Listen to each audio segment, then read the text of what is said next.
Baiklah, Assalamualaikum warahmatullahi wabarakatuh. Kembali lagi di channel Gurabat21 Media Informasi dan Edukasi. Di video kali ini kami akan share terkait prosedur pencairan atau proses pencairan tunjangan sertifikasi tahap 2 di tahun 2021 ini. Karena banyak teman-teman subscriber yang menanyakan gimana proses pencairan tunjangan sertifikasi tahap 2. Sepertinya teman-teman yang bertanya adalah teman-teman yang baru sertifikasi, yang pengalamannya masih minim dalam hal proses atau tahapan pencairan.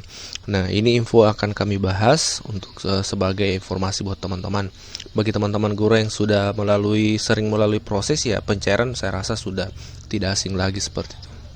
Sekali lagi ini info untuk teman-teman yang baru sertifikasi. Jadi ketika Anda membuka info GTK, kita zoom, kalau kita perbesar itu akan tampil seperti ini. Status validasi tunjangan profesi valid. Ya, menunggu verifikasi dinas. Jadi ini salah satu tanda bahwasanya TPG ini akan segera muncul SK-nya nanti, kemudian melalui proses pencairan. Di sini keterangannya data sudah valid menunggu admin tunjangan dinas pendidikan sesuai jenjang untuk mengajukan usulan penerbitan SKTP. Sesuai jenjang maksudnya di sini adalah untuk SD SMP itu ke dinas pendidikan kabupaten kota. Kalau SMA itu di dinas pendidikan provinsi seperti itu. Nah, jadi nanti setelah dinas verifikasi, dinas akan mengajukan untuk penerbitan ke SKTP ke Dirjen Kementerian Pendidikan. Kemudian jika dalam 1 bulan belum juga diajukan SKTP-nya, konsultasikan dengan admin tunjangan di dinas sesuai dengan kewenangannya. Apa langkah selanjutnya ketika sudah valid ya? Misalnya dicek info GTK ternyata sudah valid, maka langkah selanjutnya adalah sebenarnya sudah dijelaskan dalam Peraturan Menteri Pendidikan Nomor 19 Tahun 2019. Jadi ini adalah landasan hukum yang akan kami jelaskan lebih detail terkait langkah selanjutnya setelah data info GTK valid seperti itu, data tunjangannya. Nah, langkah pertama adalah ya verifikasi dan validasi oleh Dinas Pendidikan. Jadi nanti biasanya akan diminta mengumpulkan berkas Bapak Ibu guru. Ini informasi untuk guru-guru baru, terutama untuk yang baru sertifikasi, maksud kami seperti itu. Yang masih belum pernah mengalami. Kalau yang sudah sering menerima tunjangan pasti sudah tidak kaku lagi.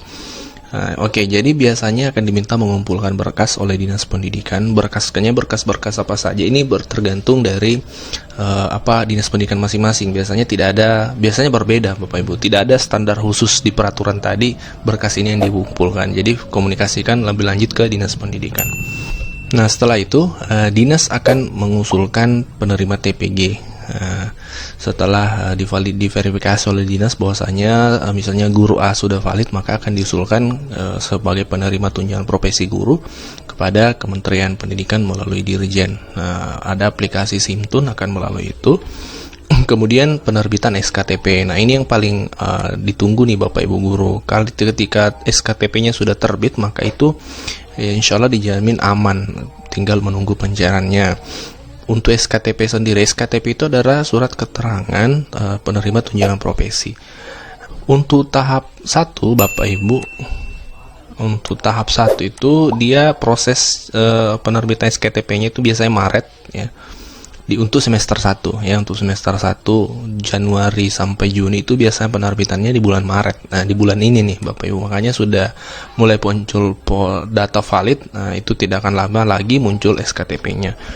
Untuk tahap 2, untuk semester 2 biasanya di bulan September.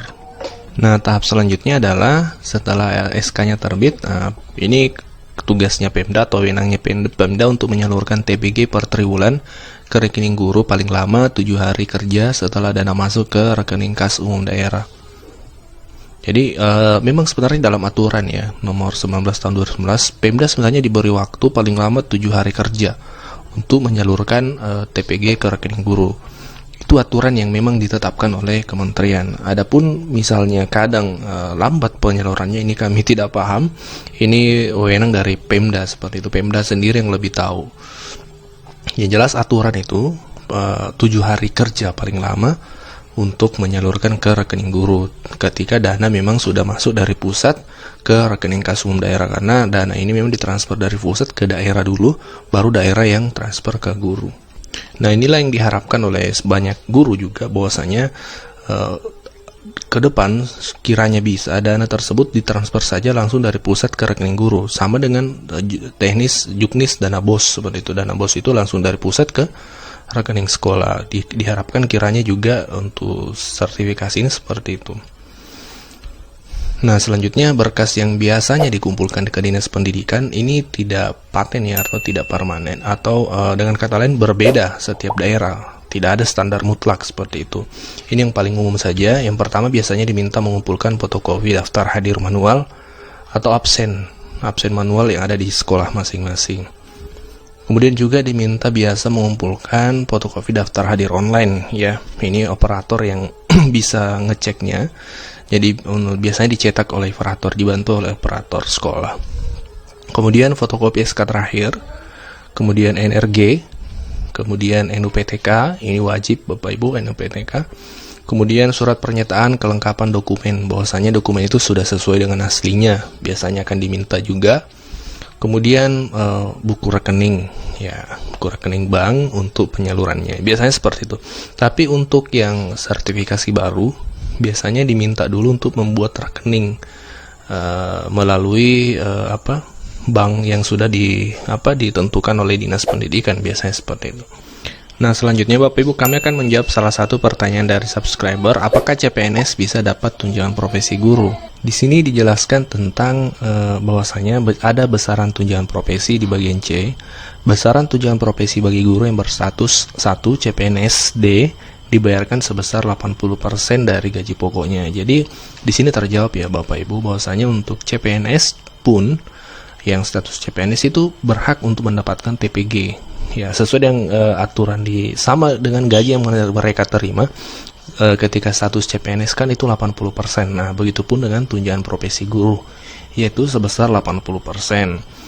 Nah, ini jawaban ini bukan kami yang menjawab sendiri, tapi ini jawaban dari Peraturan Menteri Pendidikan Nomor 19 Tahun 2019. Nah, kemudian untuk PNSD yang sudah berstatus PNS itu dibayarkan setara dengan 1 kali gaji pokok.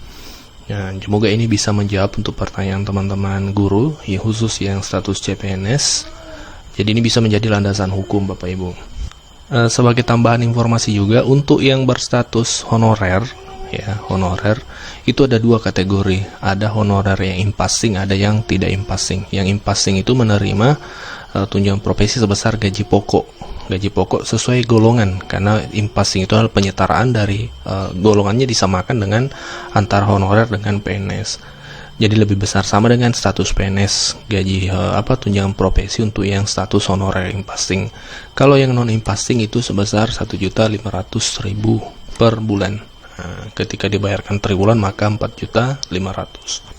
Nah, demikianlah info yang kami share Bapak Ibu. Yang pasti silahkan cek info GTK-nya.